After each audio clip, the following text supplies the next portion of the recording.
ayaw niya maging officers, nominate ka na nga ng kaibigan mo, ibuboto ka ng mga kapwa mo.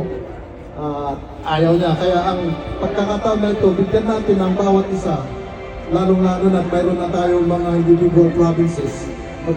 Kailangan natin ang leader ng ating grupo bilang isang probinsya. At nagkaroon tayo ng pagkakataon na magbigay ng 3 pangalan para sa isang grupo, which is the names listed on the board. So, itong mga pangalan at mga individual na nandito sa ating ngayon, hindi sila tumayo at pumunta rito, nagpalista ng kanilang pangalan ko. Hindi sila papayag na maging officers ng kanilang grupo. Hindi sila papayag na maging officers na magkaulo ng isang organisasyon. Lahat po ng mga individual na pangalan na nandito ay pwede at kayang-kaya po nilang maging isang top leader ng isang organisasyon. Dahil na rin sa kagustuhan ng mga membro at kagustuhan ng kanilang puso. Sila mismo as an individual people. So, at natin nag-comment na pakinggan natin ang platform ng bawat isa sa kanila.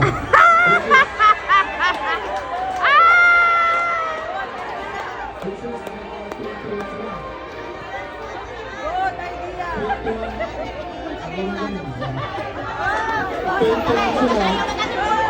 Pero, 25.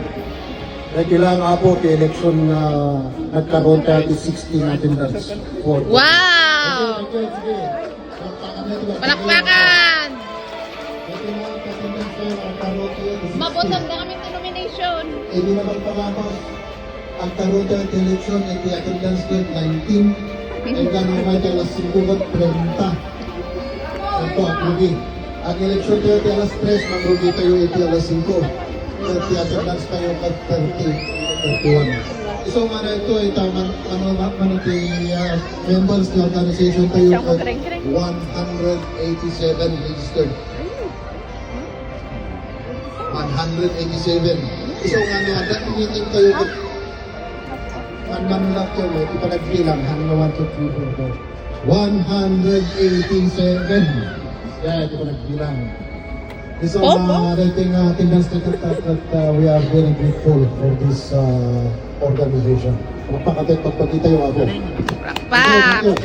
And now I would like to call Nelson nag-ano naman, provincial representatives para iti election period tayo iti 2025, 2027 sets of officers. Okay. Agboto sa akin ni BBM. Agbuto sa Duterte. DDS. Duterte.